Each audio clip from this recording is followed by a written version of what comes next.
Welcome everybody to Sports on Tap. This is a special Sunday edition of our show. I'm alongside Rob Traub and Sean Duffy and Josh Jeffy. Again, we are Sports on Tap. You are watching us live on our YouTube page, Sports on Tap. Make sure you follow us on Twitter at SOT Podcast. Get all the latest, get all of our live updates for our feature games of the week, and you can see any of the posts that we put on Facebook. And through our website, we'll also post on our Twitter. Well, you follow us on Facebook, Sports on Tap, and you also hit us up on our website, sportsontappodcast.com. Again, when on YouTube, make sure you hit the subscriptions button. You'll get the notifications when we are coming on, especially in off days like today. We all have kids. We're going to be going out and trick or treating with our loved ones tomorrow, and then we're going to be watching apparently the Browns. Hopefully, they're going to play a game mode and they'll actually be competitive. We'll see how that works out.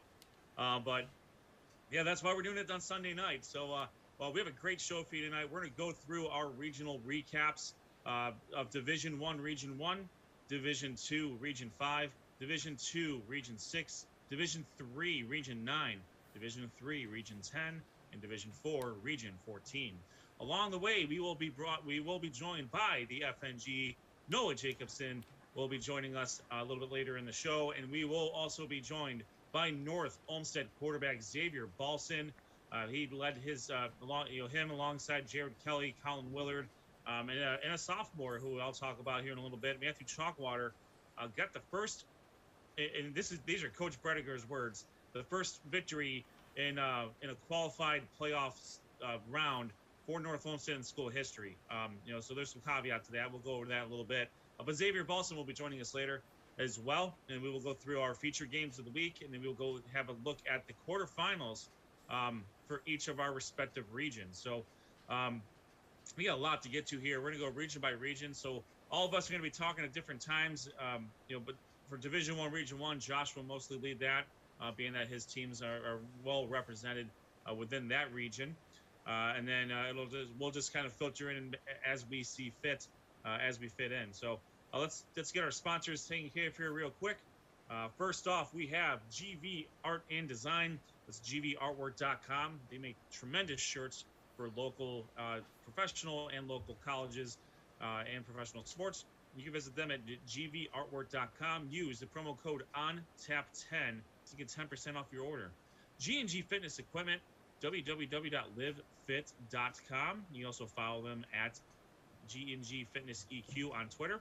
They are our sponsor for the Player of the Week contest, which they so graciously sponsored throughout the whole season. So check them out as well. RRT Productions. We shoot, we edit, you win. That's www.rrtproductions.com. And I got something else for you, Rob, somewhere. Well, actually, I don't. But you know the tagline. Rob RRT Productions can take care of any of your video and editing needs. He is very, very good at his job there. Raymond Felton State Farm Insurance. Raymond State Farm. They always put the customer's needs first. Call for a quick quote to get the discounts you deserve and the coverage you are looking for. You can reach him at 234-284-2996.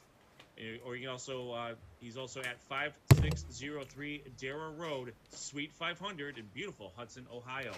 Last and certainly not least, Bandwagon Fantasy Sports. You can see them at bandwagonfantasysports.com. Check out their app.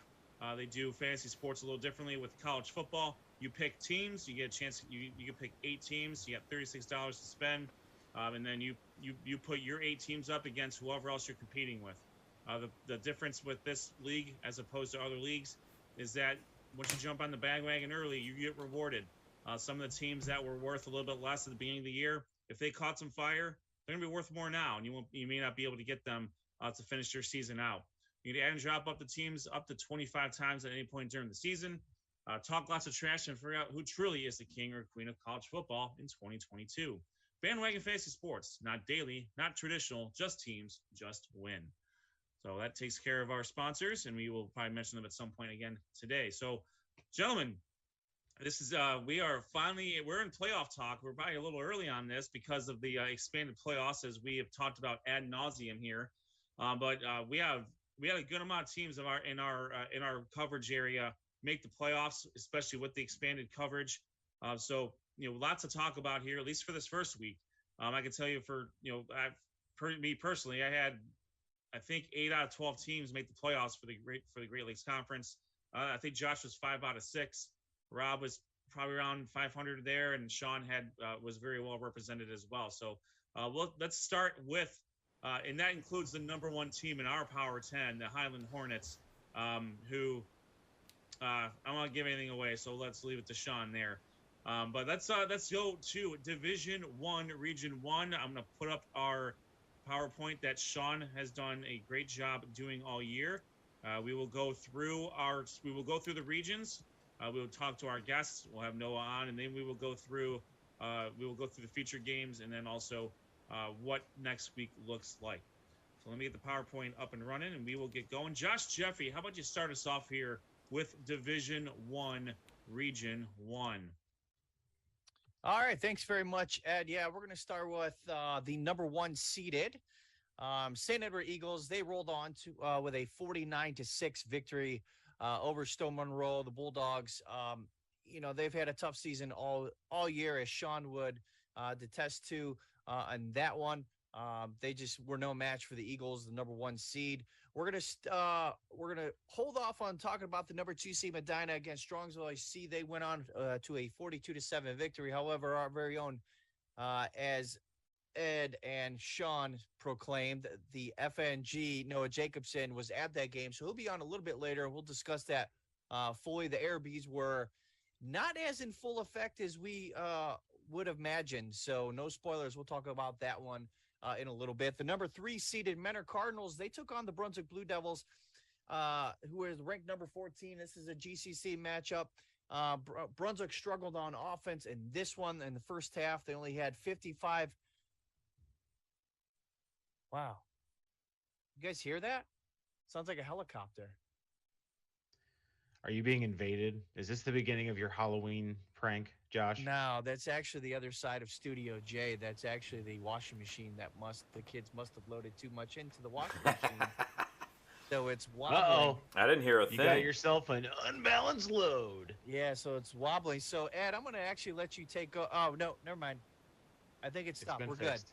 Good. Yeah, so okay. Live YouTube. You got to love it. So, anyways, back to the Menor Brunswick game. Brunswick only had 55 yards of offense in the first half to Menor's 364, and at halftime it was 35-0 Menor, and it was all Menor. That's it. Brunswick got 2 late touchdowns, one by John Crawford, the other by Jeff Safko. Both those guys for Brunswick had decent rushing games. Crawford, 10 rushes, 61 yards, and that 1 touchdown. Jeff Safko, 6 rushes, 50 yards, and a touchdown.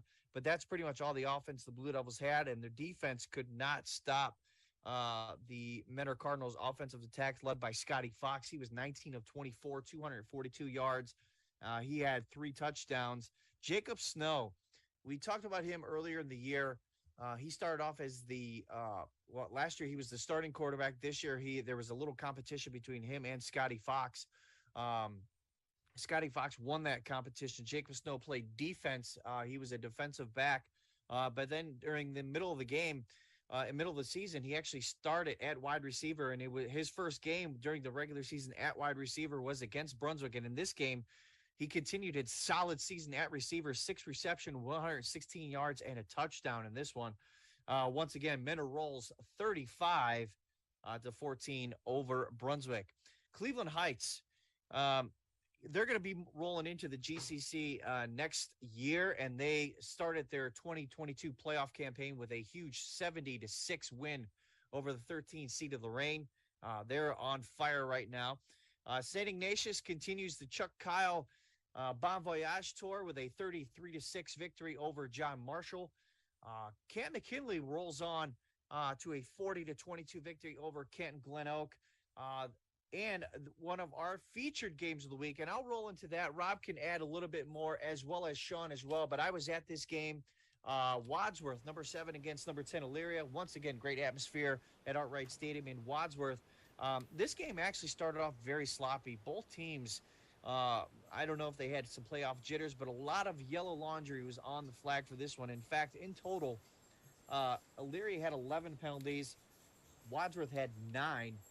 But that didn't really tell the whole story. The whole story of the game was the Wadsworth offensive juggernauts. And here we go again.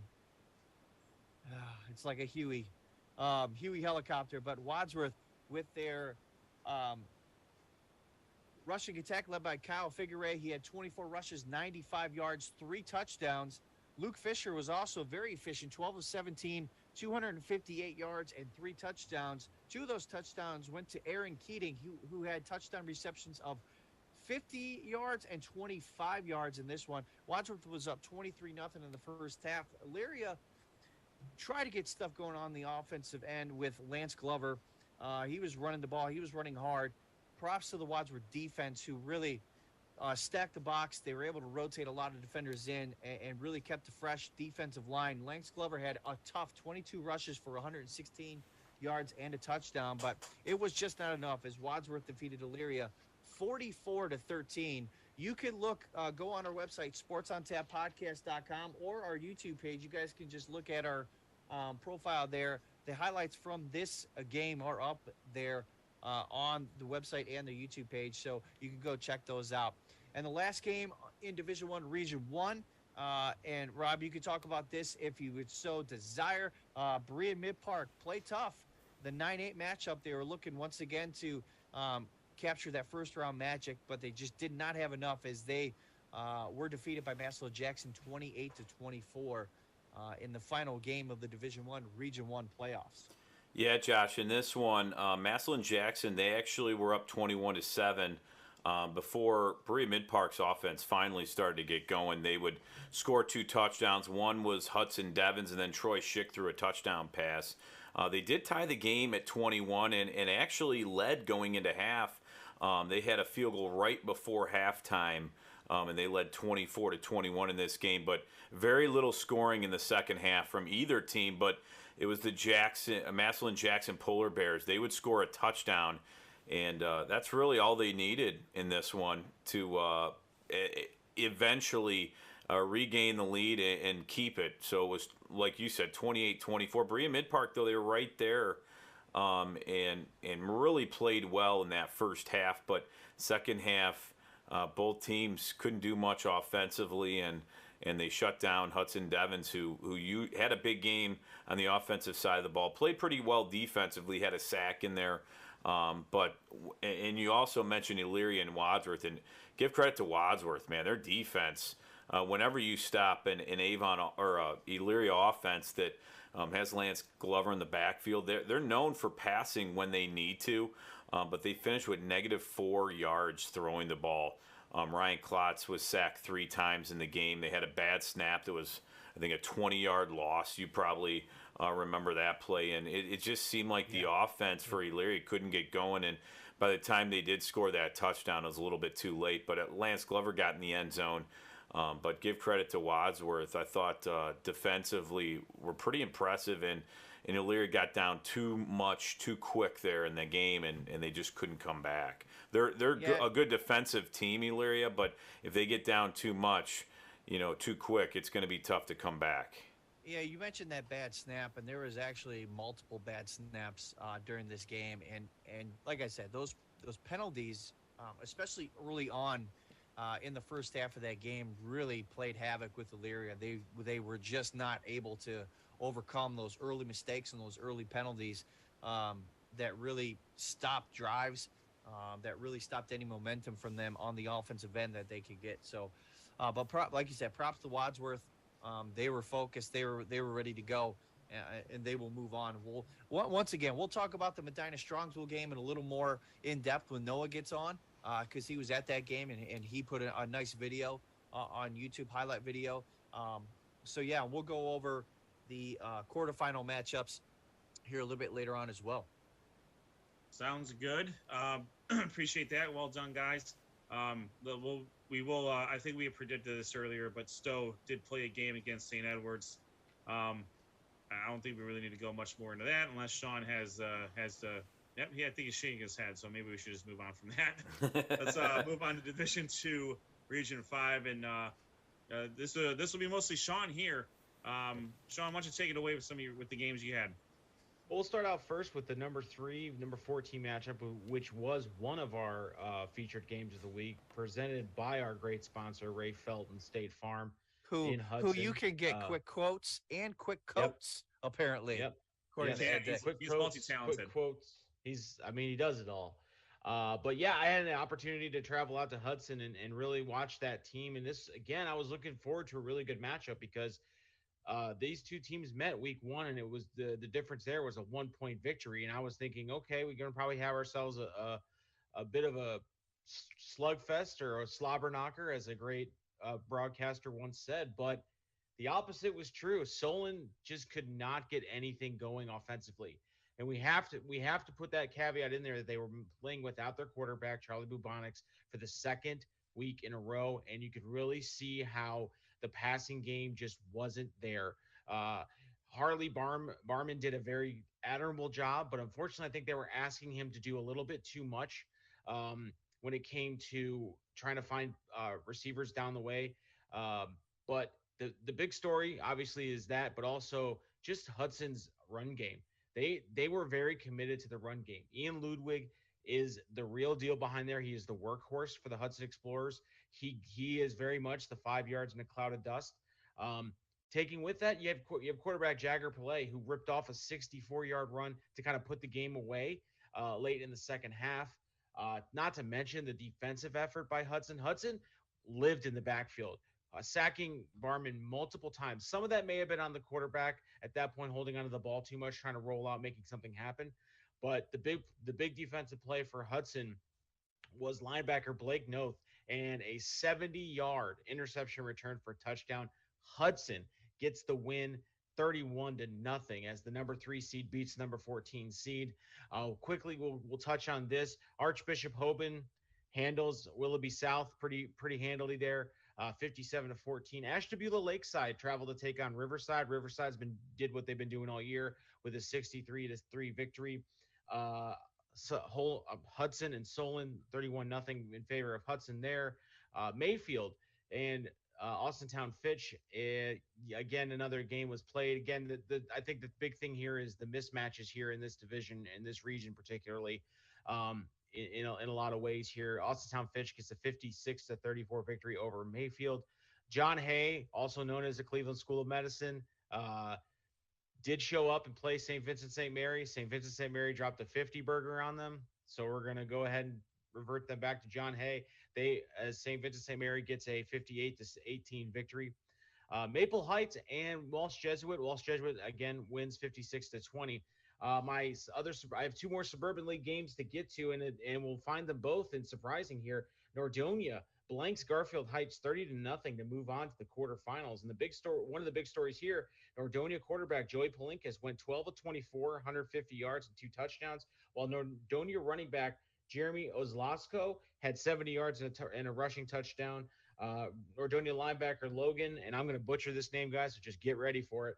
Villa Magna had 8 solo tackles, 3 of those tackles for loss and a sack in the game. He also contributed an interception and was one of the leading guys on that defense to pitch a shutout in the opening round of the playoffs as Nordonia gets a 30-0 victory. My last game is a game that I was nervous for Barberton, but apparently my nerves were not really well known as they get a 35-6 victory on the road. I'm sorry, no, they were the home team over Rhodes to move on to the quarterfinals. And Barberton, you're happy for them, but knowing how this bracket shakes out, the prize at the end of this particular tunnel is a matchup with Hope next week. But again, you look at that and say good for Barberton. Again, they had a really good season, and they're moving on, and they got a shot. But that's pretty much all we have for the Division II Region 5 game. Again, that Hudson-Solon matchup, I expected more out of it, but when you realize who was not there, Josh, and how much, we talked to Charlie this year, and he's been the leader of that team, and he's been doing a really good job.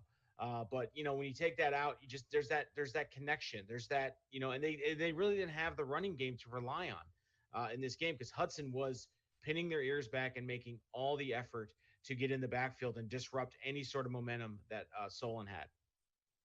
Yeah, you're right, and I kind of saw that the week before the final game of the regular season, when Medina played Solon. The offense for Solon was just not the same. Brian McQuaid, their stud receiver, just wasn't able to get the ball. And the defense now, they're kind of stacking the box, trying to stop EJ Taylor, who's a stud Yeah. in Yeah. of himself. And at the game against Medina, he was frustrated. EJ Taylor was just he couldn't break anything. And I'm assuming that's how it went against Hudson, whose defense is solid, real good. Oh yeah. And that's a tough loss. You feel for Charlie Bubonics. Spleen injuries, no joke. That's you wish him nothing but the best. Hopefully he gets healthy soon. Hopefully he could get healthy enough to play baseball in the spring. But yeah, his football career, not the way probably he wanted it to end at Solon, and definitely 31-0 being shut out the first round is not the way that Solon wanted to end their season. No, it's not. And you look at a team like Hudson, and this just gives them uber confidence going into the next round and throughout this playoffs. And, one of the things that I think they're going to hang their hat on is how well they corralled E.J. Taylor in this game. It was very impressive to see that they were basically saying, okay, backup quarterback, you beat us. And they forced him to make throws that I don't think that they probably would want back. And again, they were in the backfield. They were very, very aggressive on defense. But again, I would also point out that this game, like yours, like you mentioned, Josh, the Wadsworth game, very sloppy early on. I mean, this game was not a runaway by Hudson by any means. Solon was in this game. They just couldn't get anything going. I mean, I think at one point the game was 10-0 at halftime, and it swelled to 17-0 before the two late touchdowns in the fourth quarter really sealed it for Hudson. But Solon was not blown off the field on this. They were still in it, but crucial mistakes, sloppy play, and really just a fantastic effort by Hudson's defense really led to Hudson getting that 31-0 victory. Yeah, I mean it's Hudson is a juggernaut, and they have acquitted themselves very well, especially 2 wins against Solon. Again, you don't know how it ended up with Bubonics had he played for Solon, but alas, unfortunately, that wasn't the case in this specific game. So, regardless, there was it was a chalk all the way around in Division II, Region 5. So let's move over to Division II, Region 6. I'm going to go back to sharing my screen here. And we will talk about those games as well. Share screen. And full screen. All right, we have a lot of Southwestern Conference influence in this specific region. I have a couple games here as well, a couple teams here. I will lead off just by saying that a game occurred between Westlake and Avon. Westlake was not able to get anything going really against the Eagles, which, congratulations to Westlake for making the playoffs. We kind of figured this is what was probably going to happen. Couple plays, Kale Cipollone and Matt Randar did play well defensively. They got a couple of sacks for the Demons, but Rob, this was all Avon. Yeah, in this game, Avon was up 21-0, but Westlake, they did have a solid drive that went down to the Avon 10, but then, of course, an interception stalled that. And, from then on, it's tough when you have a good offense like Avon. Ethan Holbrook, I mean, he went 90 yards for a touchdown after that interception. And he had 4 first-half touchdowns in the game. They were up 28-0 at one point. And 4 passes, 202 yards for Holbrook. And he leads the area with 757 yards receiving so far this season. Jacorian Caffey, the Avon running back, he had 80 yards rushing on 6 carries. He had 2 touchdowns. Sam DiTilio, 4 touchdown passes, gives him 26 on the year. But give credit to the defense for Avon. Just impressive all around. And really played well against a good Westlake team, but it was 42-0, like you said, or actually 49-0 in this game. So give credit to the Chronicle in Elyria. They had great statistics, and if you're ever looking for a lot of good coverage in Lorain County, go there for some of their stories. But this one wasn't close, obviously, and congratulations to Westlake for making it, and Avon moves on there. Absolutely. I had that wrong. It was Omar Munster who along with Matthew Randall, they had sacks. Cipollone did have a good game defensively for Westlake as well. Rob, do you want to just run off the rest of your teams here, and then we'll catch up with Sean and his teams, and then I'll wrap it up. Sure. Yeah, number 12, St. John's Jesuit. They played Olmsted Falls in this game. A lot of big runs. Let's put it this way: Olmsted Falls likes to run the ball, and that they did. They were up 21-7 early. They had touchdowns by Rocco Conti, scored from 60 yards out. Derek Neckar scored as well. In the second quarter, Olmsted Falls, they scored 3 times. It was 42-14 all of a sudden in this one. St. John's Jesuit, though, they would come back in this game, but Olmsted Falls too much as they win 56-35. Rocco Conti finished 17 rushes, 238 yards, 4 touchdowns. He also had 1 catch for 20 yards and a touchdown. Derek Neckar, he had 11 carries for 68 yards in a touchdown. Jack Pinchak, 7 rushes, 71 yards and a touchdown. And Jimmy Rosel, 6 for 97 and a touchdown. Overall in this game, the Bulldogs rushed for 509 yards. And they will obviously face White House Anthony Wayne in the second round there. But an impressive win 56-35. St. John's Jesuit 5-6 on the year, and Olmsted Falls improves to 9-2. Now we'll go to Sylvania Southview. They were 8-2. Avon Lake here. They traveled to Avon Lake, and Avon Lake, if you remember, they lost in the first round of the playoffs last season, and they made sure that wouldn't happen 2 years in a row. But they went 3-and-out on their first drive, but then the Shoremen would score on their next 4 possessions before halftime. And the defense in this one was impressive by Avon Lake as they held Southview to 3 first downs, and 1 was on a pass interference call. Jeremy Zick, he threw for 199 yards and 2 touchdowns. The Cougars, they usually average 279 yards per game and 6 yards per carry, but Avon Lake only allowed 5 rushes for more than 5 yards in this whole game. None more than 7 on the night. So impressive for Avon Lake. Puritan Pepe, he was a Avon Lake senior cornerback. He missed some time because of an injury, but he had an interception in this game. He came back and really helped that defense improve on a 26-0 win there, as Avon Lake will advance, and just an impressive win for the Shoremen, who held the Southview just to 40 yards of offense in this one. So again, great job by the Shoremen on a 26-0 win. Then North Ridgeville, number 13 North Ridgeville, they traveled to number 4 Anthony Wayne, and they were 9-1 on the season was Anthony Wayne. They came in only losing 1 game, but the Rangers, they had their hands full with the Rangers here on this night, as Zach Barnhart, he got the scoring started. It was 7-0 in this game, and then the field goal by the Rangers. North Ridgeville led 10-0 at halftime in this one. And then to start in the second half, it was Steinmetz. He had a 50-yard run that led to another field goal. So Anthony Wayne trailed this one into the third quarter, 13-0, before they would strike twice on 2 touchdowns, and it was 14-13 in the fourth quarter. Another DeShazo field goal for North Ridgeville. They had a 16-14 lead, but Anthony Wayne again would score with a touchdown, and they went a real close one, 21-16 in this game. North Ridgeville's defense kept them close, and they had a few chances in the end of the game, but the offense just couldn't get any points on the board. So North Ridgeville falls to 5-6 as Anthony Wayne improves to 10-1 on the season. So North Ridgeville gave him a fight there, but fell a little bit short.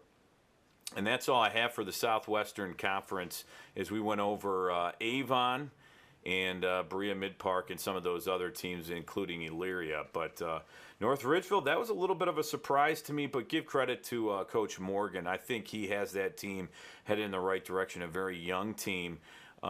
Are the Rangers, and I think that's a confidence booster for them coming into the next season. I agree with you, especially when you have a freshman that is, that got some playoff run,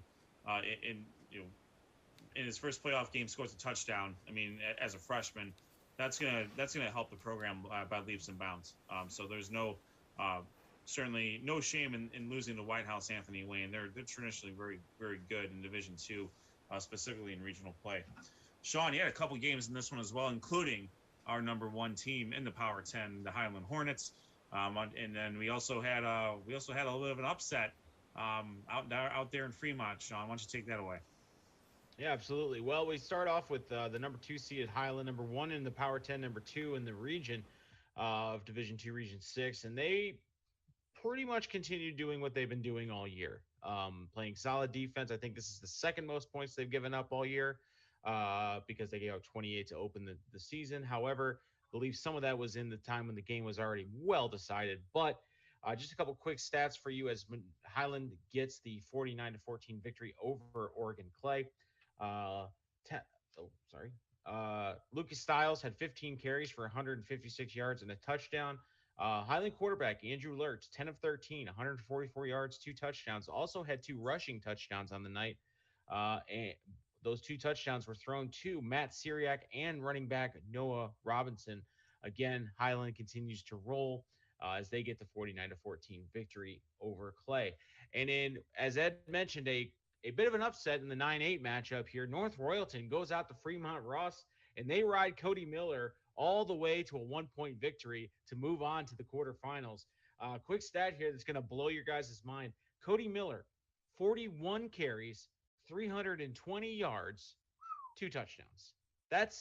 He was a tired North Royalton Bear by the time that game was over. When you talk about the fact that he had 320 yards on the night rushing the ball on 41 carries. To give you a little bit of perspective there, in the game I just talked about, Highland almost ran for 500 yards in their game. Cody Miller almost ran for 400 yards by himself. This was a fantastic effort by the North Royalton Bears. And again, here we are in the playoffs talking about North Royalton opening eyes as they get into the playoff run. I'm not saying that they're the dark horse, but Cody Miller is a tough athlete to stop right now. But congratulations to North Royalton as they get the 42-41 victory over Fremont Ross. They will move on to face Avon next week. We'll go over that when we break down the quarterfinals in Division II, Region 6. Ed, I'm dying to figure out how North Olmsted and our guests Xavier Balson and Valley Forge locked horns this past week. Thank you, Sean. This was probably one of the best games. This was a pretty competitive region for all intents and purposes, and this was no different. North Olmsted did play from ahead for most of the game. Valley Forge, they did what they do best. They ran the ball. They just weren't able to catch up to North Olmsted. For North Olmsted, it was sophomore Matthew Chalkwater. He had 3 touchdowns from scrimmage, covering 30, 25, and 7 yards. And that doesn't even that's 3 touchdowns from him. That doesn't include the 3-headed monster that is Jared Kelly, Xavier Balson, and Colin Willard. Jared Kelly, he had 2 touchdowns. Xavier Balson threw a 39-yard touchdown pass to Colin Willard.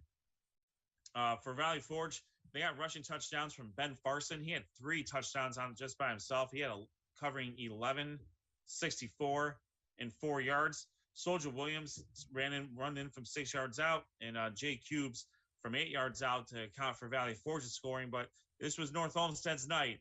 It was a home game for them in the playoffs, and they took it full advantage. North Olmsted gets a 42-34 victory over Valley Forge.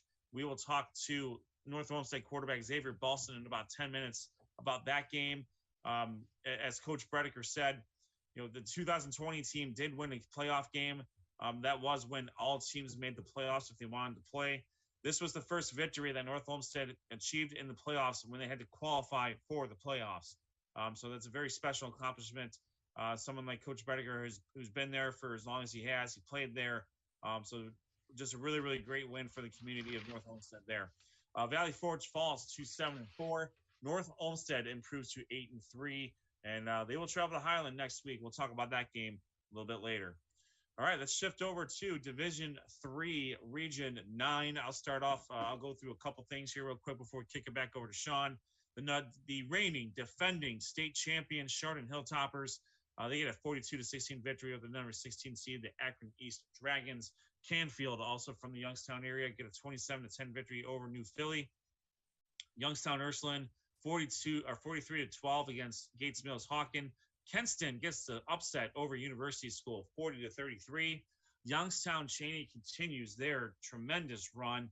They get a 35-21 victory over the Aviators of Alliance. And then Geneva edges out Gilmore, 49-48. What a game that was. Geneva will move on. Sean, you had a couple teams from the Suburban League American Division representing Division 3 Region 9. Take it away. Yes, I sure did. And we'll start off with the number 11 Villa Angela St. Joseph taking on Talmadge, the number 7 seed, and the Blue Devils dominated the second half to cruise to a 21-7 victory. Talmadge wide receiver Colin Dixon, also Wisconsin commit, did have a 71-yard touchdown reception in this. Talmadge forced 3 interceptions, 1 fumble, and 2 fourth down turnover on downs in the second half to move themselves to a 21-7 victory. Also chipping in on the touchdowns was Talmadge running back Zach Zender. For again, Talmadge gets 21-7 victory over Villa Angela St. Joseph. My final team that made the Division 3 Region 9 playoffs is the Aurora Greenmen, and they needed a late interception to salt this game away and come away with a 27-24 victory over CVCA. Aurora's running back Alex Tenorio had 29 carries for 142 yards and a touchdown in this. And Aurora running back Sam Reeton had 2 rush touchdowns while chipping in 71 yards of rushing himself to give the Greenmen a upset victory over the number 7 CVCA, 27-24. Ed, I was as shocked as anyone looking at the Aurora score here. I wasn't as shocked. I was actually shocked that the Talmadge score was a little bit as low scoring as it was. But again, VASJ has been a tough team. Coach Rotsky has that team playing really well. But again, Aurora coming out with just kind of the up and down season that Aurora's had has been really, really impressive. And it's good to see them get a victory. I think that was one of those situations similar to Talmadge where experience, I think, actually paid dividends for them. They've been there before. This is not new territory for them, whereas maybe VASJ and CVCA may be a little bit new to the playoffs, or at least having their teams not been there for a while. But yeah, those are the 2 teams from the Suburban League in Division 3 Region 9. I know we have Division 3 Region 10 to talk about, which is loaded with we have a couple of upsets. We also have the GLC just on deck in this one. Thank you, Sean. Absolutely. We'll tag team this one, Sean. Let's start with the number 1 seed, the Great Lakes Conference champion, the Holy Name Green Wave, hosted the number 16 seed, the Copley Indians, in a 1-16 matchup here. For Holy Name, it was all Holy Name all the time here. For Holy Name, yep. it was Christian Sanchez. He had rushing touchdowns of 8 yards. Austin Wondolowski had a 57-yarder himself. Javon Williams had Matthew Motrunces for 2 touchdown passes of 33 and 18 yards. Javon Williams also scored on a 52-yard run himself. Sanchez with 25 rushes for 207 yards and 2 touchdowns. Holy Name racked up 466 yards of offense, 392 of which on the ground. And Holy Name gets a 49-16 victory over Copley, or 49-13 victory over Copley, Sean. Anything from the Copley side? No. Fair enough. With the win, Holy Name improves to 8-2, and they will continue on in their run here. And then it was we also had the number 15 seed, the Rocky River Pirates, traveled to Tiffin to take on Columbian. And it was not a good game, not a fun game for the Pirates there. Tiffin Columbian loses or takes out Rocky River 41-7. There was a running clock pretty well early into the second half. Johnny Beebe did score in a 15-yard touchdown run to save his to save the shutout there for the Pirates. Certainly no shame there. Rocky River ends their season at 4-7. Tiffin Columbian moves on. Bay Village took on Norton. Norton was the Metro Athletic Conference co-champions alongside Woodridge and Cloverleaf. And Norton certainly showed why they are a champion of their conference. They win 35-2 Bay got a safety in the second period to account for their only points. Bay finishes their season at 5-6. Norton will move on. The last game that we had in Division 3, Region 10 for the GLC, well, you could call it an upset based off of the seedings, but I wouldn't call it an upset based off of what we know about Padua and Buckeye. Padua with a 35-7 victory over Buckeye. They scored in the first play of the game. They put Buckeye behind the sticks, behind the 8 ball right away, and Buckeye just they weren't able to handle it. They were missing their state champion wrestler Todd Allen for I think a third straight game. I tell you what, missing the guy that's the caliber of Todd Allen, he missed a lot of his junior year as well. After being I think an All-Gazette player his freshman year. So a 4-year starter missing from both sides of your line is certainly no joke there. Well, Buckeye, they got their only score on a 28-yard touchdown pass from Casey Murray to Trayton Weidenmeyer. Casey Murray was held to 68 yards passing. He also had 68 yards rushing. Buckeye was outgained 399 to 221. So unfortunately, Buckeye kind of fizzling out at the end there with 3 straight losses now. And Buckeye finishes the season at 7-4. Some of the other games that took place in this region: Mansfield Senior, the number 5 seed, defeats Ontario 38-0. Clyde gets a 63-35 victory over Firelands. Cloverleaf got trounced by Defiance. Defiance comes in as the number 13 seed and does some work. So for all the teams that are happy about the 16-team expansion, Defiance would be one of them, as they do some damage there. Lutheran West gets a victory over Toledo Scott as well. Last and certainly not least, Division 4, Region 14. And for us, it was Elyria Catholic. They are the GLC West Division champions and overall runner-up. They get a 43-0 victory over Bryan. Levi Ellis becomes the all-time leading rusher in Elyria Catholic history. Congratulations, Levi Ellis. He had 20 carries for 112 yards and 2 touchdowns. His backfield mate Tavion Thomas also had a touchdown.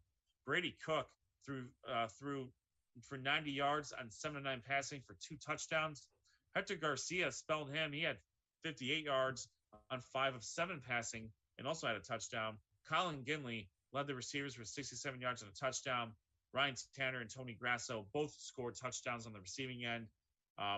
Just a tremendous team effort again by Coach Fox and Elyria Catholic. They win 43-0. They moved to 9-2 overall. They will host the number 5 seed, Belleville Clearfork. They got a 56-29 victory over Upper Sandusky.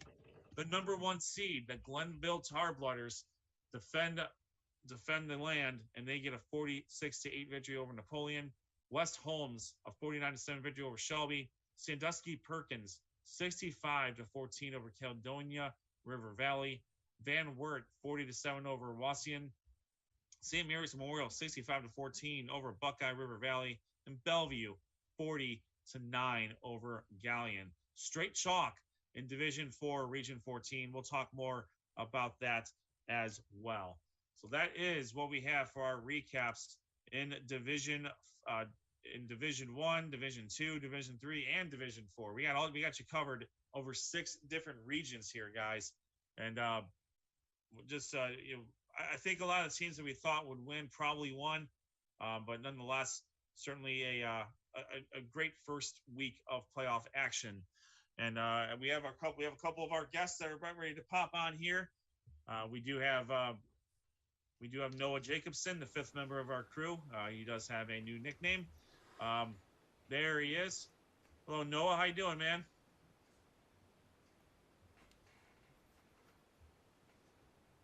And we are also joined by North Olmsted senior quarterback Xavier Balson. The North Olmsted gets a playoff victory over Valley Forge. A tough battle, 42-34.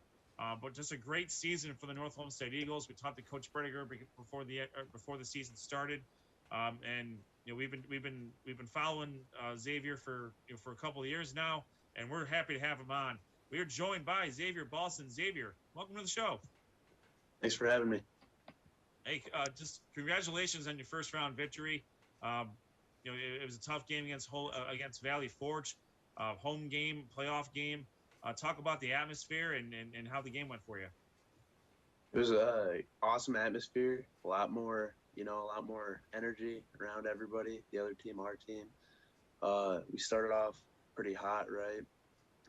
Go up 14-0, make a little mistake, and then we go down, or we go up 14-7, and then after that it was just chipping back and forth. We'd score, they score throughout the entire game, but we handled it with our inside zone.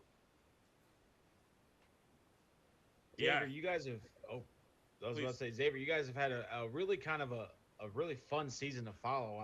Obviously dropping those games early and then kind of rebounding the way you did and running into a couple of tough games. What's been the thing that, your coaches and even your teammates and yourself as a leader have really honed in on as far as, getting through those moments of adversity? You mentioned it even in the game last week. You guys were, kind of back and forth a little bit and things like that. What's been the kind of the mantra that you guys and the coaches have been saying to each other to keep yourselves, focused in those times where things are getting a little tough?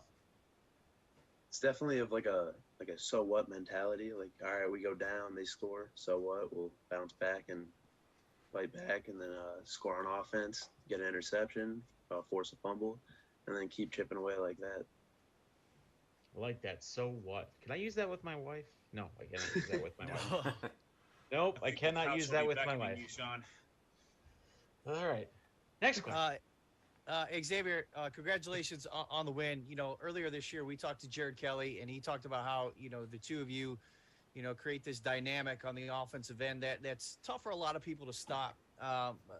Jared had a great game on Friday, but talk about Matthew Chalkwater stepping up, 3 touchdowns, sophomore. Not much is known about Matthew outside of that game. So talk about how he stepped up in that game and how you as an offense made you feel. I'm so proud of him. I mean, he's a young sophomore, but I mean, we all knew, his name's not really out there yet, but as a team, we all knew he had that in him. I mean, it was just a matter of time and what happened during these games the last few weeks to where he'd be in there and then slicing apart defenses like that. He runs hard, just like a train right up the middle. I mean, he can make guys miss, but it's just like a foot race once he gets out of there. Yeah, Xavier. Your team offensively, you have like you just said.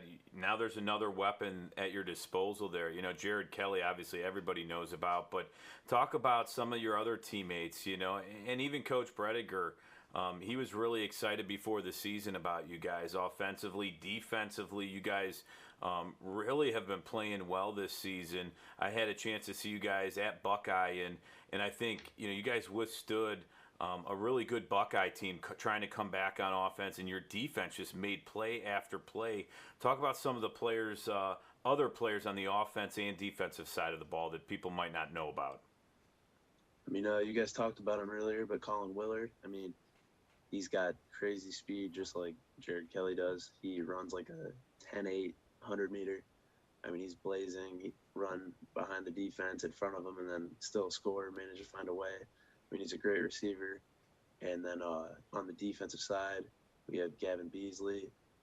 He's our defensive tackle a little bit. I mean, he's not like the largest D tackle you've ever seen, but my man is fast and he's just aggressive and he's got every move in his arsenal. And then Daniel Verdui, really strong guy. I mean, benches 1 million pounds, throws everybody around, and he's fast. He's very quick, low center of gravity. And then our O-line, I mean, especially this week with the rushing attack we had, our O-line did amazing in zone. Just, chipping away at the linebackers, just getting through there and letting our guys run right up the middle. I was going to say, you got to give some love to that O-line, especially they've been protecting you all year this year. I'm sure they might be watching this show, so you have to make sure you give them some extra love. Oh, yeah. They deserve it. They really do deserve it. Oh, for sure. Talk with senior quarterback from North Olmsted, Xavier Balson. Xavier, as you're a senior now, you've been a multi-year starter. Going into this year, and how have you viewed this year as opposed to maybe in years past, especially being the senior now? I mean, my stats in general have skyrocketed in every facet, and I think the biggest part about that is just confidence and knowing what I got to do on every single play. I mean, it's just stepping up. Taking that first snap is a lot less like nerve-wracking as it was last year, and I'm thinking just taking deep breaths and understanding the game around me a lot better. After having that one season behind me, that's a lot. That's weeks on weeks of education and learning, and then another playoff game after that. So 11-week season last year was huge for me. I mean, I learned a lot about how to break down a defense and how to run the ball myself, which is pretty new. Yeah. And, yep. Xavier, So- again, thanks for joining. Oh yeah, and thank you for joining us tonight. And I know we spoke with your head coach, Coach Bredinger, and he mentioned that this was really your guys' second year in this offensive program. And the progression obviously is pretty stark when we look at it, right? What's been the biggest thing for you that you've noticed from year one to this year in terms of your level of comfort, or even your ability to understand the basic idea of the offense and maybe kind of expand on it? What do you think has been the biggest difference? I think the biggest difference is that me and my offensive coordinator, Coach Boyes, are most 99% on the same page on everything we call. Like, if we take a while to call a play, I'm looking at the defense and we're always on the same page of what I know what he's about to call. And like last year, which wasn't like that. I mean, we had a lot of work in the summer last season. Just getting these plays down, repping, knowing what routes on every play. It's just a ton of that stuff. But then going into this season, it's like we already know all that, and then it's just getting on the same page, and we have that now. If you said you're 99% on the same page, when it comes down to that 1%, who gets the call, you or coach? I'm gonna say he could have it. That's a good answer. That's a smart quarterback right there. Hey Xavier, I saw that yesterday you had a visit to Walsh, and you got to see their football game. They came away with a win. Yep. I know you got a big game coming up this week against Highland, and you're focused on that. I understand, but when you have these college visits, what's a college visit like? For someone like yourself, and how does that make you feel that colleges are really interested in you to the point where they want to bring you in and give a look at their program? I mean, it feels amazing to me personally, just having them want me out there. It's great. I mean, going up there a little bit early, checking out, watching stuff pregame, you see what like the difference between high school and college football is, the atmosphere and everything. And then learning more about the coaches and the facilities and, what they have to offer, and just the college, football experience is pretty awesome to learn about right now instead of in the future. Hey, Xavier, congratulations over the win against Valley Forge. You guys are playing against 11-0 Highland coming up in the second round. Their defense, they've given up 5.1 points per game, 5 shutouts. And then what are you guys, as far as an offense, tried and to confuse their defense? And have you guys been watching film on them lately?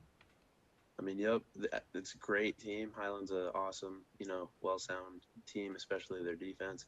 So we're watching a ton of film. We definitely gotta find where we can pick them apart and change their average. Just gotta make it go up. I mean, we just gotta go, balls to the wall. Honestly, just play, no mistakes, no mental mistakes. Can't always write off 100% of mistakes in a game. It happens, but you just gotta stay confident throughout the whole thing and just play it out.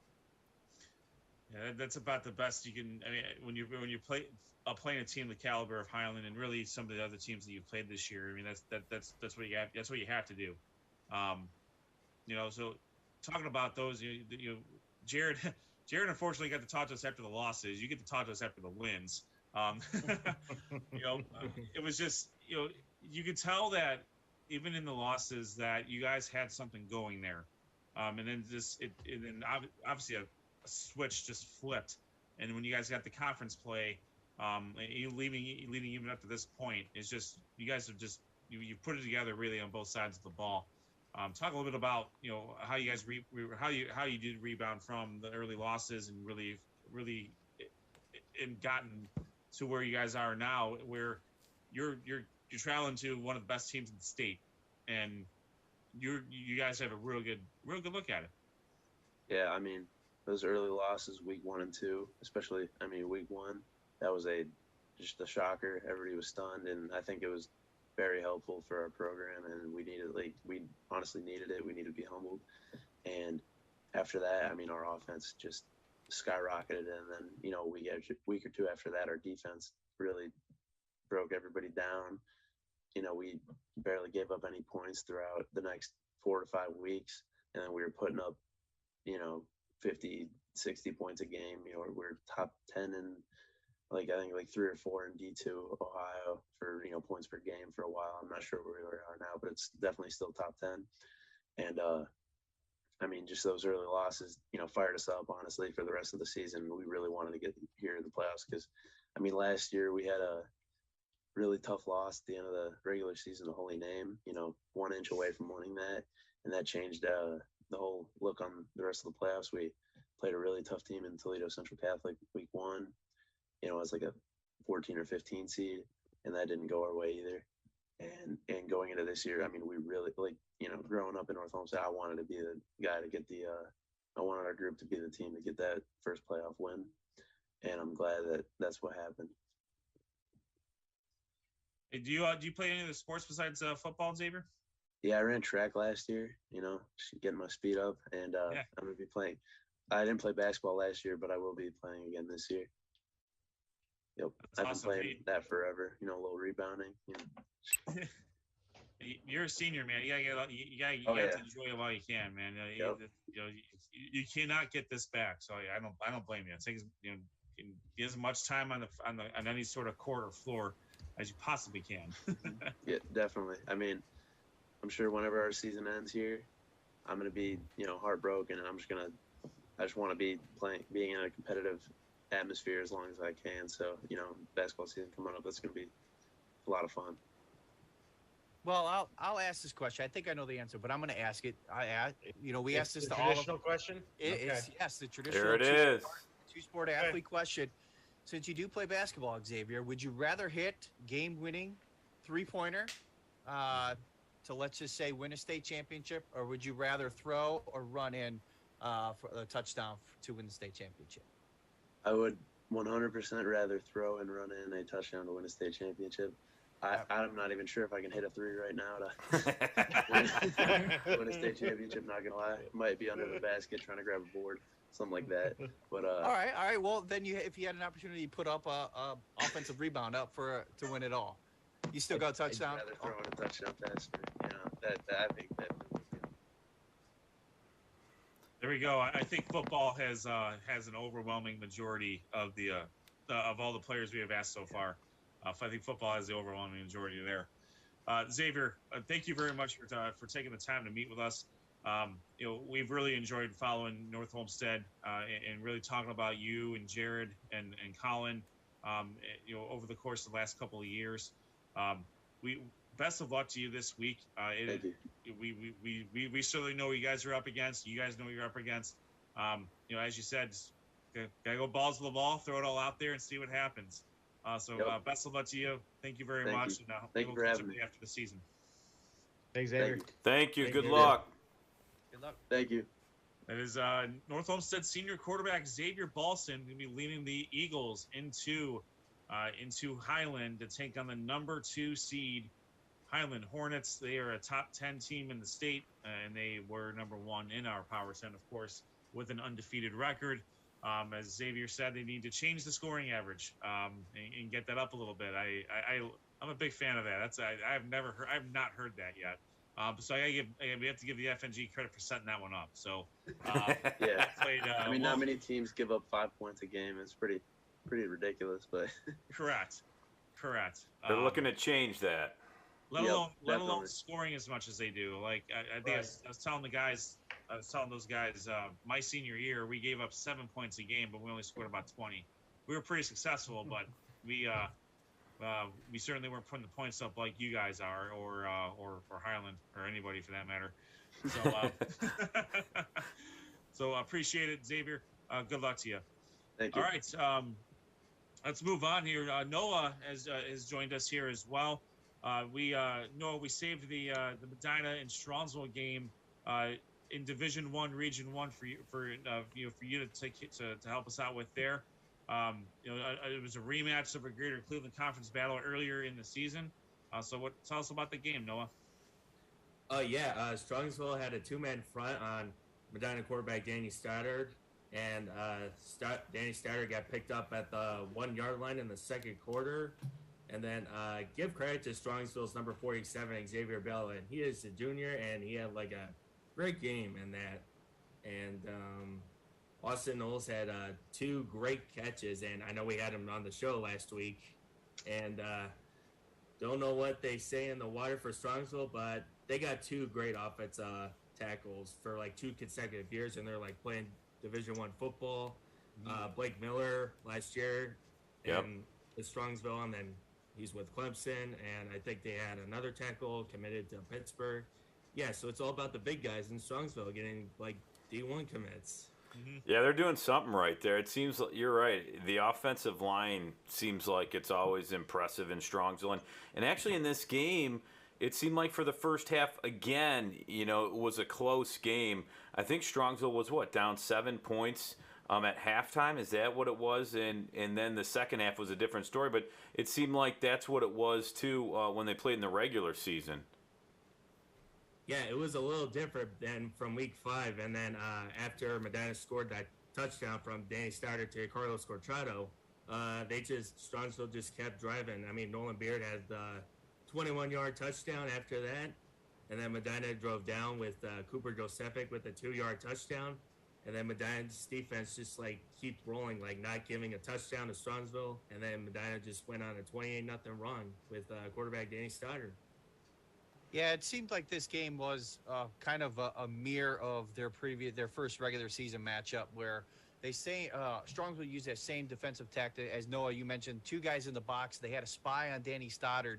So Medina kind of went towards the running game in this matchup.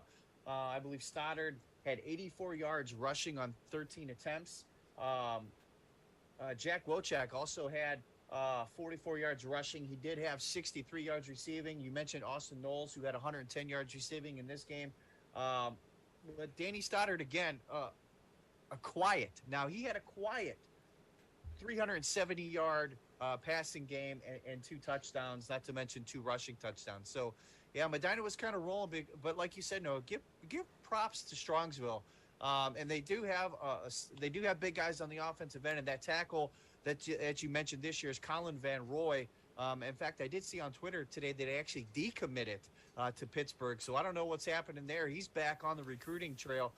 So we'll keep tabs on that one. But yeah, Xavier Belvin for Strongsville.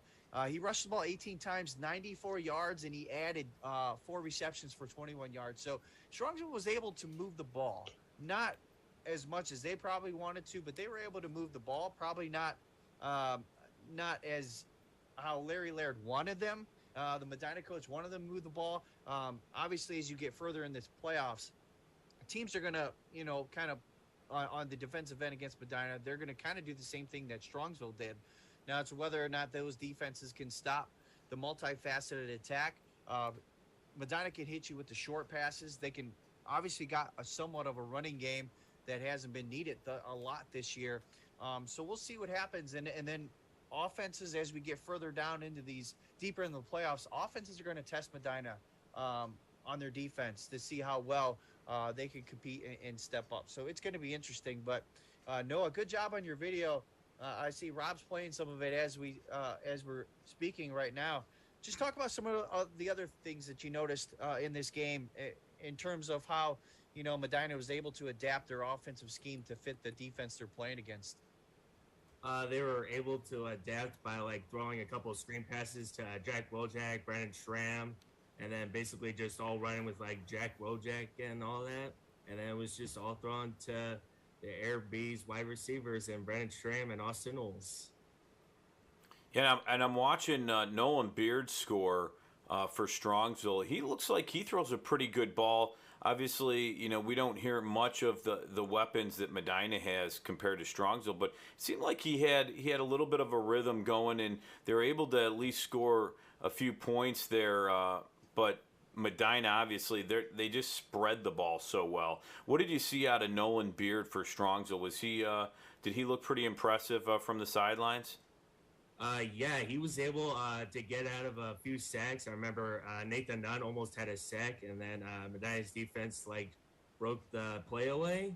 Yeah, and then Nolan Beard, he was pretty efficient, even though Strongsville did come out of a loss against Medina. But yeah, I could see him, and he's only a sophomore, guys. I could see him being that good the next 2 years for Strongsville.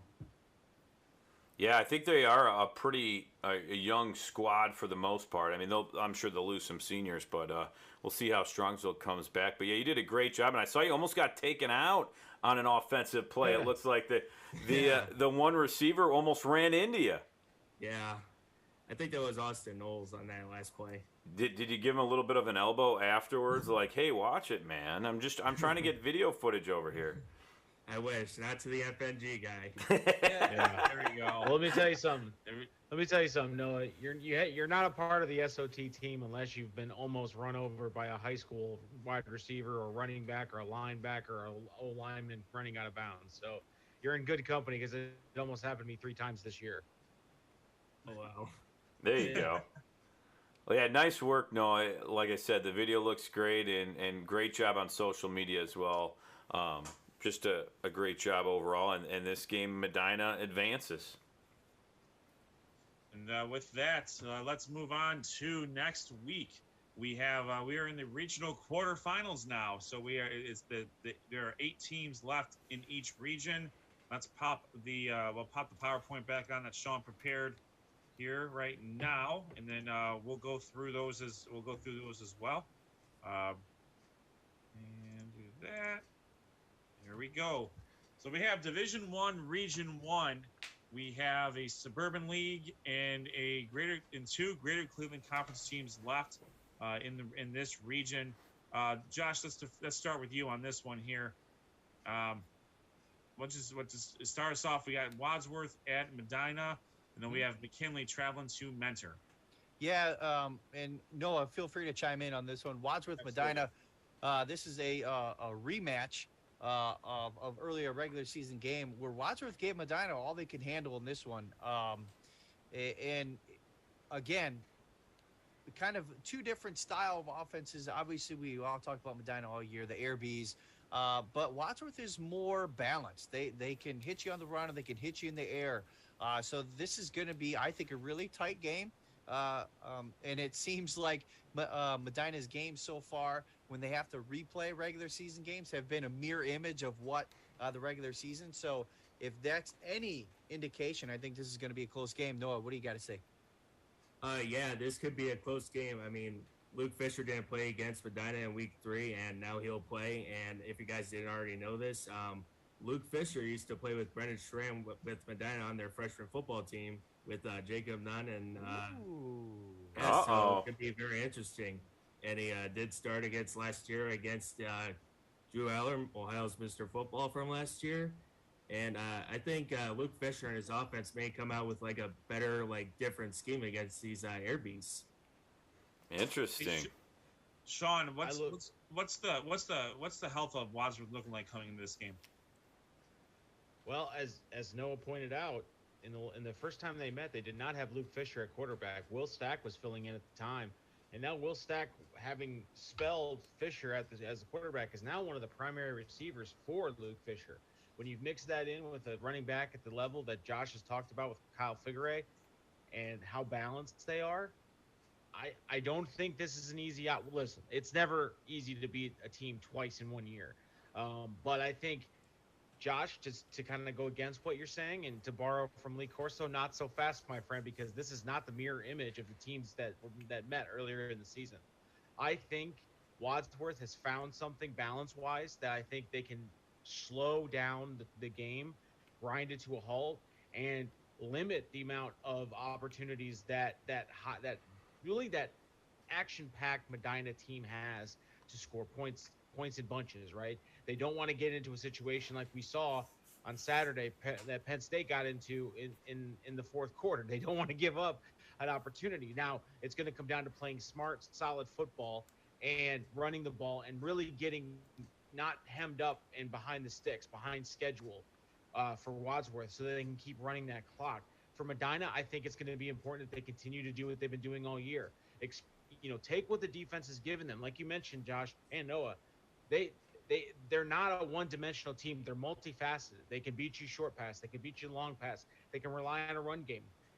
Dane Stoddard can run the ball. It's not something where if you shut one thing down, they become one-dimensional. If you shut one thing down, they just kind of power up the next engine they have, which could be over-the-top passing or the short passes or even a run game. So this is going to be a real interesting game.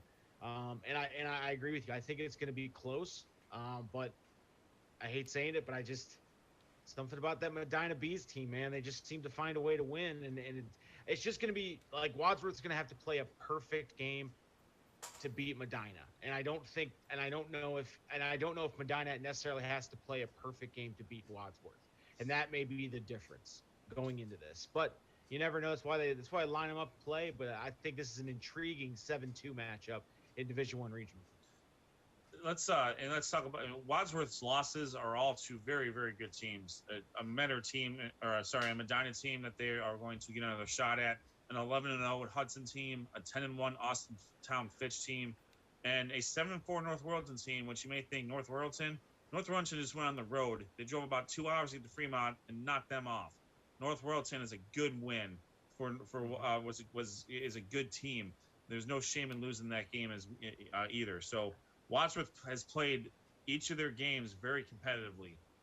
So I expect no different in this game as well. Josh, Mender is going to take on McKinley in a rematch of a Week 1 battle. It seems like eons ago here, Josh, but what do you think is going to happen in this game? Yeah, Menor came away with the 34-21 victory in Week 1. Menor's kind of hitting their stride now. They have not lost a game since September 30th when they lost in Medina 52-38. But since then, they've reeled off 4 straight victories, including 4 GCC victories, including the one this past week against Brunswick. Camp McKinley's coming in at 6-5 with their playoff win, and they're a sneaky 6-5 team. Obviously, teams like Camp McKinley, St. Ignatius, St. Ed's. When we get into Division I, Region 1, this time quarterfinals, regional semifinals, when we get deep into the playoffs, you're going to have kind of the same group of teams in there. And every game's going to be hard-nosed, like Sean said. But I think Menor has just really found their stride now. It's just a matter if their defense can hold up their end of the bargain, because I think their offense with Scotty Fox and Jacob Snow and all the receivers, Mitchell Waite running the ball. Mitchell Waite is a really good running back, even a great running back. And he's kind of had a quietly good year. Not much is talked about him. Last game on Friday, he had a 40-yard touchdown run. So, we talked about balance of Wadsworth.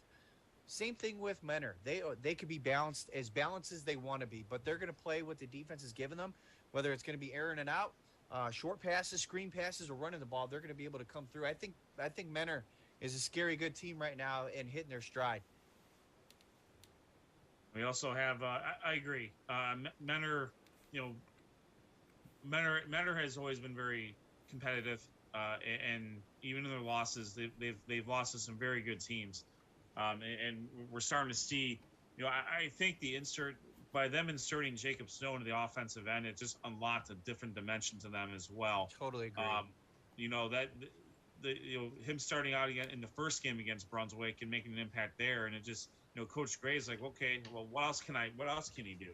And having an athlete like Jacob Snow that can kind of be a Swiss Army knife has really benefited the Cardinals throughout the rest of their season there. The rest of Division I, Region 1, we have St. Ed's hosting Massillon Jackson. St. Ed's is they're the defending champs, and all roads go through Lakewood at the moment.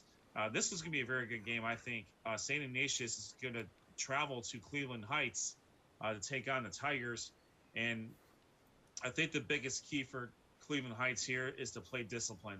You cannot give St. Ignatius additional yardage, and you can't give them any more possessions.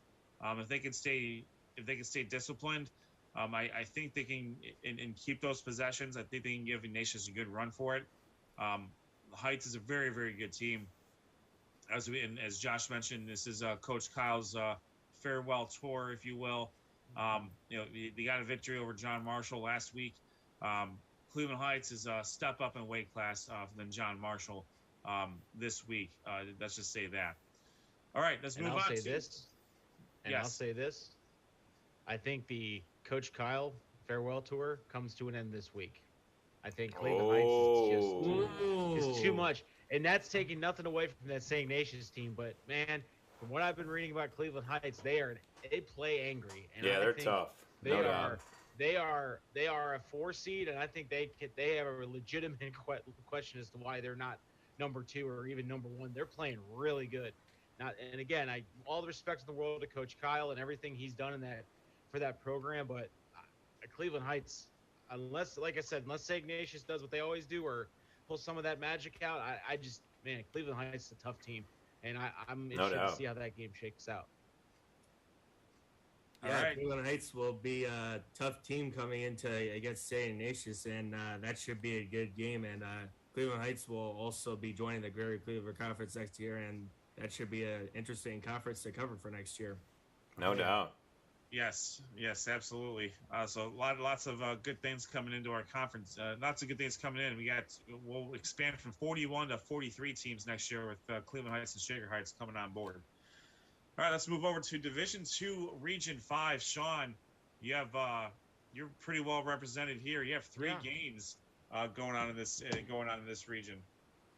Yeah, I mean, first off, you talk about a 1-8 matchup here. You got Hoban and like St. Ed's, all roads leads through Archbishop Hoban, and you gotta beat them to have a new champion in this region. But Barberton will take their shot.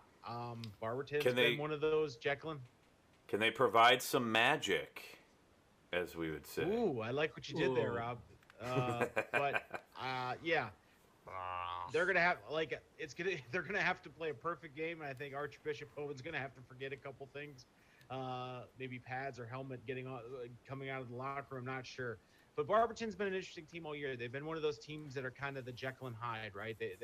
They'll put up 50 one week and then barely put up 25 or barely put up 14 the next week. So I don't know. Again, Archbishop Hoban it's its own animal. You look at this. And hopefully Barberton can come out and shock the world. But, obviously there's a reason Hoban's number 1, and there's a reason why they're pretty much the hands-down consensus number 1 in Division II right now. When you look at, obviously St. Vincent, St. Mary, Austintown Fitch in the 5-4 matchup, that's interesting because I think Austintown Fitch is a 4 seed, but I think they're got that chip on their shoulder a little bit too. They're a tough out. But St. Vincent, St. Mary is no slouch either in Division II. So that's going to be a fun matchup to look at. Now we look at Nordonia versus Riverside.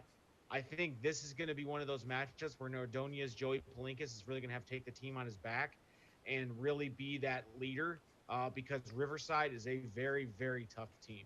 And I mentioned Austintown Fitch is the 4 seed, and there's probably good reason because you look at 1, 2, and 3, and these 3 teams are awesome teams. And not to say anything against Austintown Fitch, but Painesville Riverside, I mean, they are killing people all year. They've been really impressive.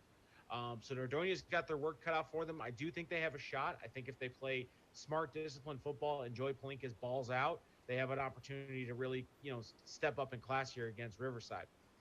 And then Walsh Jesuit and Hudson. And I think Hudson got a boost of confidence over, shutting out Solon, really playing well. I mean, they're going to rely on Ian Ludwig. Jagger plays there.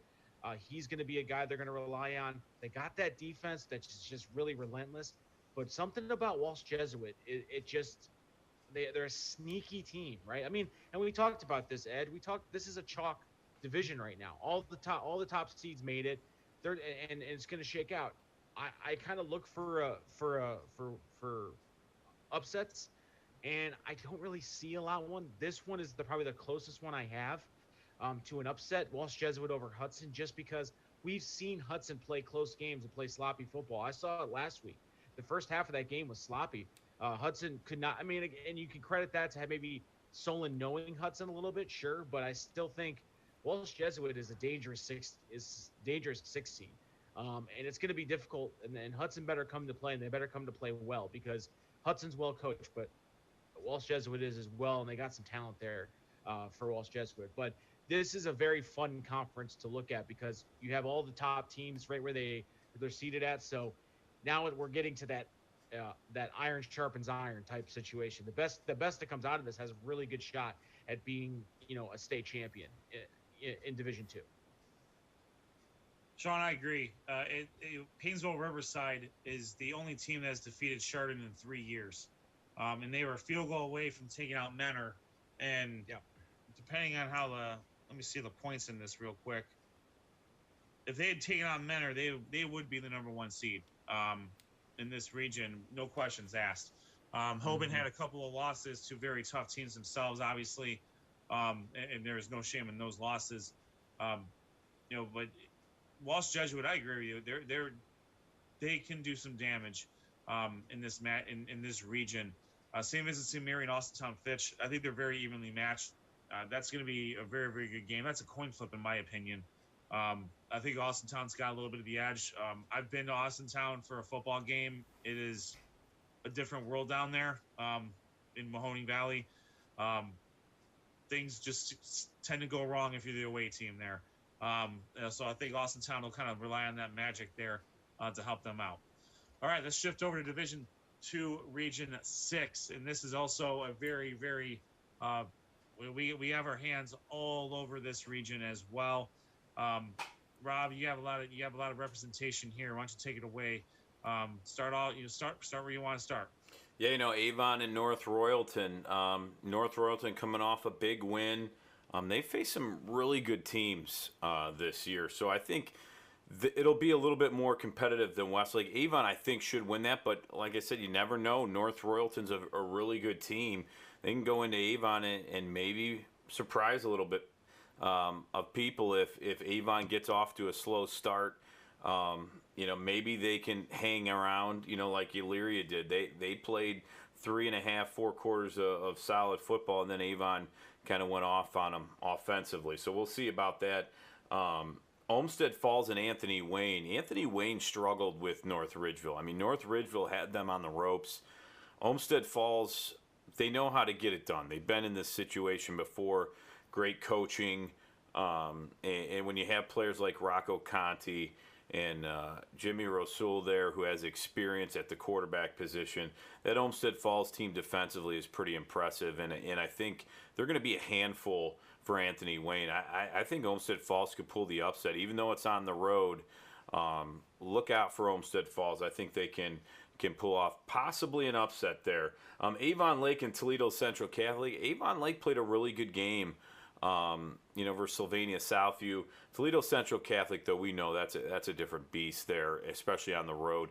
Avon Lake, though, playing some really good football, shutting out Southview in their last game. Can they go on the road and pull another big win out? That one's going to be a little bit tougher, but we'll have to see which Avon Lake team we're going to see in that one. Rob, I got to tell you, when I look at that Avon-North Royalton matchup, most people would say, 1-9, it's Avon. But, man, that North Royalton team, that North Royalton program over the last couple of years has just been one of those teams where when the playoffs come and they're in it, they got an opportunity. I mean, we talked about the pandemic season. They didn't win a game coming in, and they went on a tear in the playoffs, going all the way to the semifinals. I'm not calling the upset, but I think Avon better. I mean, and we all know Avon's a well-coached team. Mike Eller doesn't take anybody lightly, but you better not overlook North Royalton, because if you let them hang around, they hang around just long enough to beat you in the end. I mean, it happened last week against Fremont Ross. It happened against Wadsworth. They've had a couple of head-scratching losses, but I think North Royalton's a tough team, especially now that Cody Miller has really been the focal point of that offense. He's been, 320-some-odd yards last week alone is impressive. Do I think he gets that against Avon? No, I do not. But they still got to account for him. I mean, if both teams are running the football, that might be a game that's over in an hour, depending on which direction it goes. I think Avon might be they like to including halftime performances. Yeah, exactly.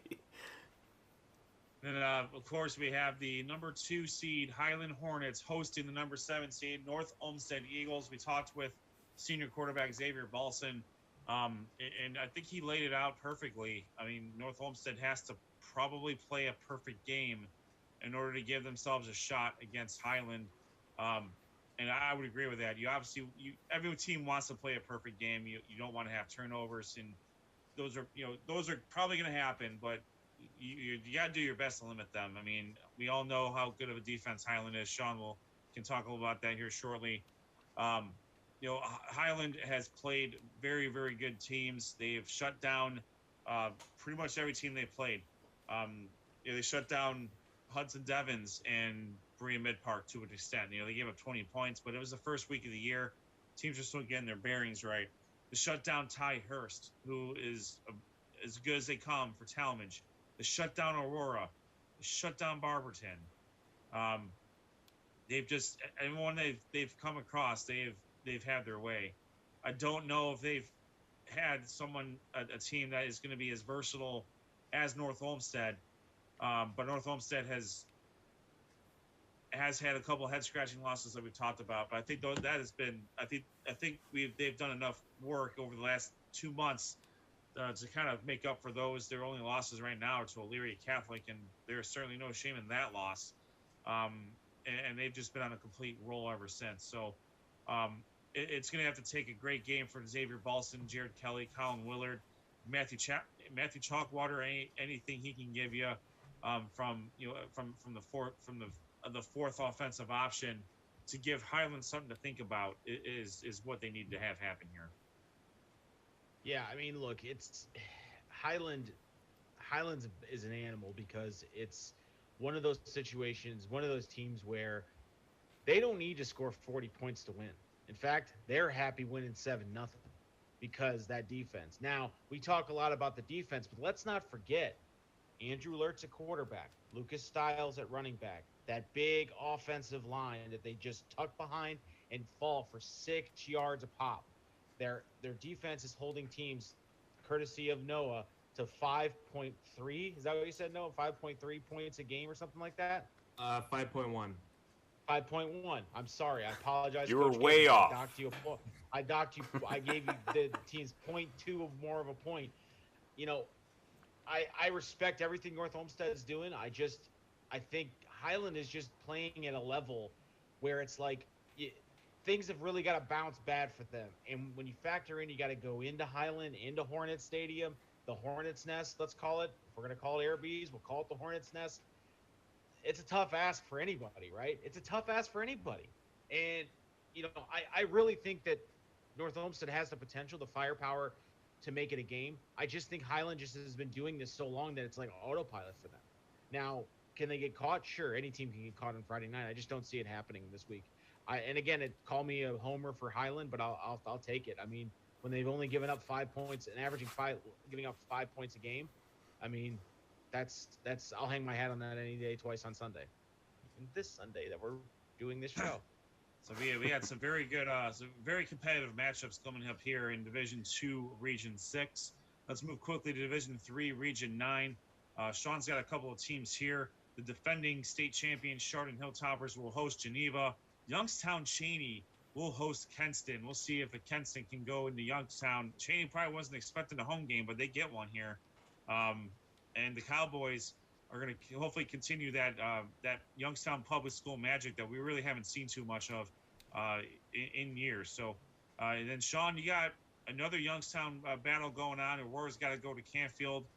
Jesus, there's 3 of them. Talmadge then has to go to Youngstown Ursuline. Man, there's going to be a lot of Youngstown football fans going to be spread a little thin coming up here this week with 3 home games just with these teams here. Yeah, and it's fun. It's fun right now because, again, I look at Aurora and I look at Talmadge, 2 teams that, have experience in playoffs. So the moment's not too big, specifically for a team in a program like Aurora. Talmadge has the luxury of having a really good quarterback, fantastic receivers, good running game. Again, their only losses at this point are to Highland and Aurora. I can't remember. Aurora. So it's not as if they've had head scratchers to win. Although you could maybe chalk up that Aurora loss to a head scratcher bit. But Talmadge just has to keep doing what they do. Don't let themselves get too one-dimensional. I think that's what happened in the Highland game that I was there to watch. They kind of got behind the 8 ball a little bit and were forcing passes across the middle. But again, credit to Highland's defense. I think Aurora is an interesting 10 seed right now because I think very much like Mentor, like Josh mentioned about Mentor, I kind of see Aurora kind of rolling in a little bit, rounding into form. I mean, at the perfect time. But Canfield is a tough team, especially because you got to go there. And again, as you mentioned, that it's going to be a party in Youngstown between Cheney, Ursuline, and Canfield at this point. You're right. I don't think they're gonna run out of ink in Youngstown by come Saturday morning. But it's going to be interesting, and I really think that Talmadge has a shot there to run with Ursuline. Aurora again is one of those Jekyll and Hyde teams for you, man. I just don't know. They could come out and shock the world and be dominant against Canfield. Or they could come out and play like they did, against Barberton and just really kind of be like, really, you're gonna end it like that? So, I mean, Coach Mahalik is not a stranger to this moment. They've been this deep in the playoffs and deeper. So we'll see. But definitely looking forward to seeing Aurora, take on Canfield and Talmadge, and especially Ty Hurst and Colin Dixon because they've just been so explosive over the majority of the year. And you really want to cheer for them because for the longest time we would talk about Talmadge and they'd be right down there with teams that didn't make the playoffs, and for them to be talked about in the quarterfinals of the region, maybe looking to go to the semifinals, that's a pretty big tall task. And who knows, we could have a potential rematch of a Suburban League American game here for the semifinals if all things go according to plan for Aurora and Talmadge. We got Division 3, Region 9 there. Some newer teams have kind of jumped into the fray here, but right now Chardon is the two-time defending state champions in Division 3. So I mean, all roads still go through Chardon for Division 3, especially with Region 9. Division 3, Region 10, we have one team left from our coverage area, the Holy Name Green Wave. They are the number 1 seed, the Great Lakes Conference champions. They will host Lutheran West. That game will be played at North Royalton. And then we have Padua travels to Tiffin to take on Columbian. Norton's going to have to travel all the way up to see Clyde. That is not a close drive for Norton at all. And then Defiance is going to travel to Mansfield Senior. Defiance completely demolishing the co-champions and the Metro Athletic Conference champions, the Cloverleaf Colts. For Holy Name, it's going to be the same thing that we've talked about for the last 3 years. It's going to be Javon Williams. It's going to be Christian Sanchez. It's going to be Austin Wondolowski. And a host of other Green Waivers there. Lutheran West has played very tough since they got their new coach in from last year. They're not going to be an easy out by any stretch of the imagination. But there's really not a whole lot of teams in this region that have the experience in the playoffs that Holy Name does. Specifically, this group of players. They've been to the regional finals 2 years in a row. They've won more than They've won at least 2 or 3 games in the playoffs multiple years in a row. That's with Javon Williams as the quarterback and Christian Sanchez as the running back. So Coach Wondolowski is going to have his team tuned up and ready to roll. I think I like Holy Name to win this game and set up a tough one against Tiffin Columbian. Mansfield Senior, they've experienced some success as of late. Defiance, you can't overlook what they did. I mean, traveling to Cloverleaf, now they have to travel to Mansfield. We'll see what happens there. Norton had they ran into a little bit of bad luck last year in the playoffs in the first round after their 10-0 season. Clyde is a very good team. Ask Holy Name. Holy Name lost to Clyde earlier this year, also traveling up to Clyde. So this certainly won't be a walk in the park there for the Norton Panthers. Last and certainly not least, Division 4, Region 14, Elyria Catholic will host Bellevue Clear Fork. Elyria Catholic has also been they went to the regional championship last year in Division 5. They move up to Division 4 this year. Again, a team that has lots of experience. A 4-year starter in Levi Ellis, who just broke the Elyria Catholic all-time rushing record. Brady Cook, who is steady hand at quarterback. Colin Ginley, catching passes from both Cook and Hector Garcia. It's a really interesting dynamic that Coach Fox has going on here using both Cook and Garcia almost interchangeably at this point. Garcia being the underclassman here, but you might see a little bit of you might be seeing a little bit of mentor, kind of what Mentor's doing with having Brady Cook play a different position while Hector Garcia gets some time in QB. So a very multifaceted team. You have Tavion Thomas as well. He's leading things on defense.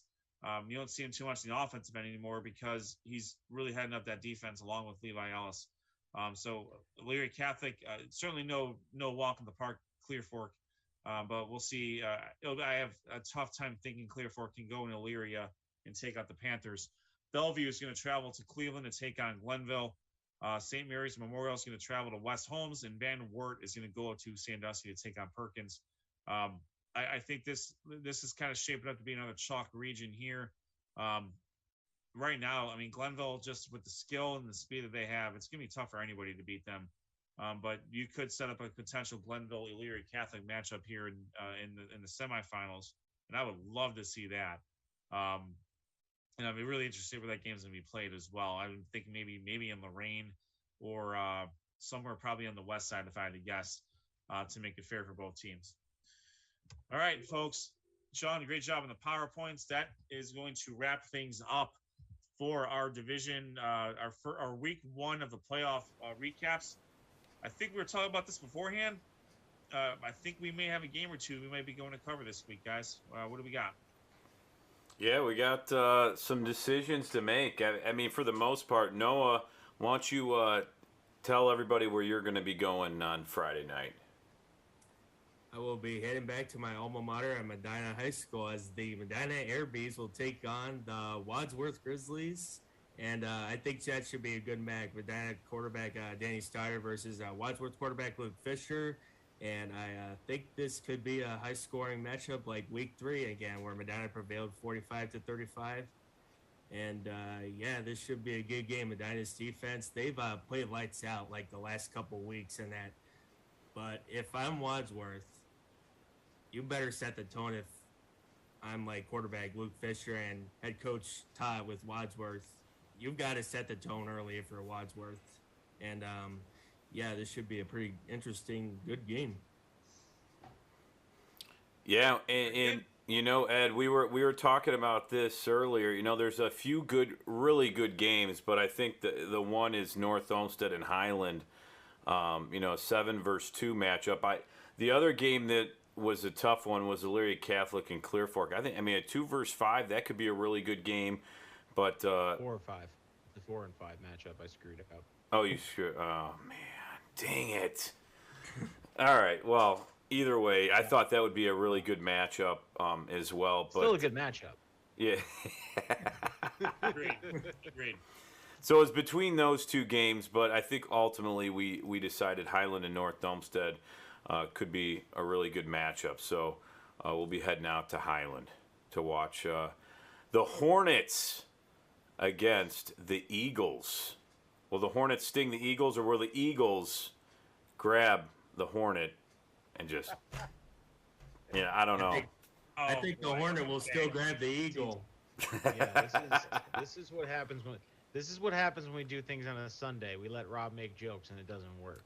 You never know. Never know.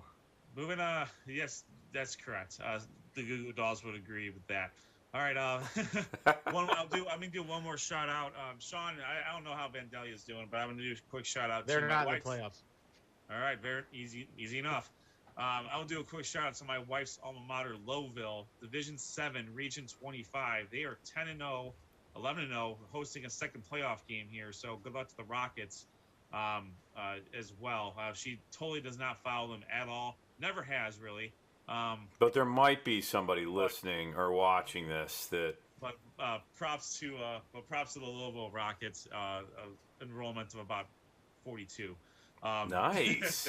Man, if they're 10-0 with 42 kids in the whole school, that's impressive. I don't care who you are. Yeah, it's a rough call there. But anyways, so everyone, thank you very much. Noah, great job again this week. Looking forward to your coverage of Wadsworth at Medina, and we'll also be at Highland to see the Hornets defend against the Eagles. Again, for our sponsors, Raymond Felton State Farm Insurance, Bandwagon Fantasy Sports, RRT Productions, GV Art and Design, and G&G Fitness Equipment. We thank you all. We appreciate your sponsorship. Again, you're watching us live on YouTube at Sports on Tap. Make sure you follow us on Twitter as well at SOT Podcast. We're on Facebook, Sports on Tap, and our website, sportsontapodcast.com. Any stats, comments, questions, smart remarks can be sent to us at sportsontapodcast@gmail.com. For Rob Trautman, Josh Jeffy, Noah Jacobson, and Sean Duffy, my name is Ed Dick. We are Sports on Tap, and we will see you on the other side.